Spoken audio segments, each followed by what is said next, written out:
पिछले दिनों चंद्रयान-3 की लॉन्चिंग की गई। इसे कई लोगों ने सहारा वह देश की तकनीकी क्षेत्र में एक बड़ी उपलब्धि के रूप में देखा। वहीं दूसरी ओर कुछ लोगों का मानना है कि यह केवल फिजूल खर्ची व संसाधनों की बर्बादी है। ऐसा नहीं है कि सभी आलोचक स्पेस में ऐसी खोज के प्रति अपनी दुर्भावना को लेकर ऐसा कह रहे हैं।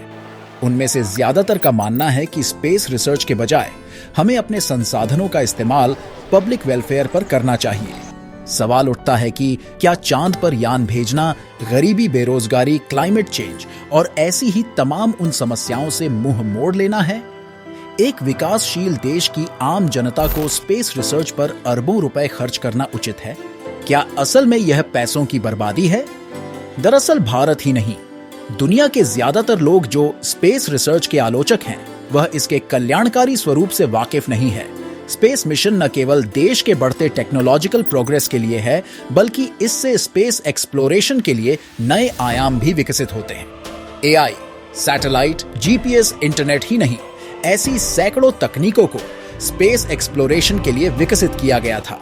Dialysis, pacemaker, MRI, CT scan, thermometer, camera welding, torch, radiation detector, ultrasound जैसी उपयोगी तकनीकें स्पेस एक्सप्लोरेशन की ही देन है। कई बार यह तकनीकें मानव कल्याण के काम भी आती है। क्या मानव के वजूद पर संकट है? वैज्ञानिकों का मानना है कि वर्तमान दुनिया सामाजिक, राजनीतिक और पर्यावरण दृष्टि से उथल-पुथल के दौर में है।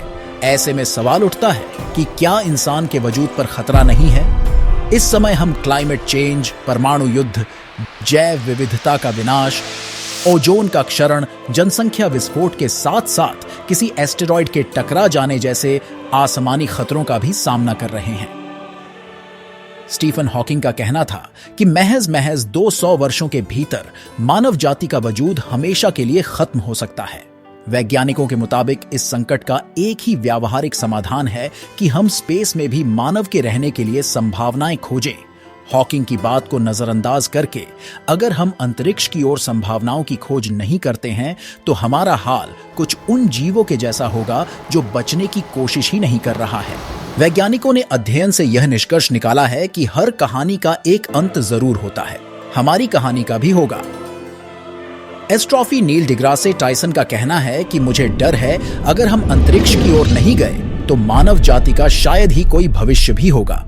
इसलिए अब स्पेस एक्सप्लोरेशन महज रोमांच या जिज्ञासा का विषय ही नहीं रह गया है, बल्कि मानव जाति के वजूद को बचाए रखने के लिए हमारा कर्तव्य भी बन गया है कि हम स्पेस में निहित संभावनाओं को टटोलें।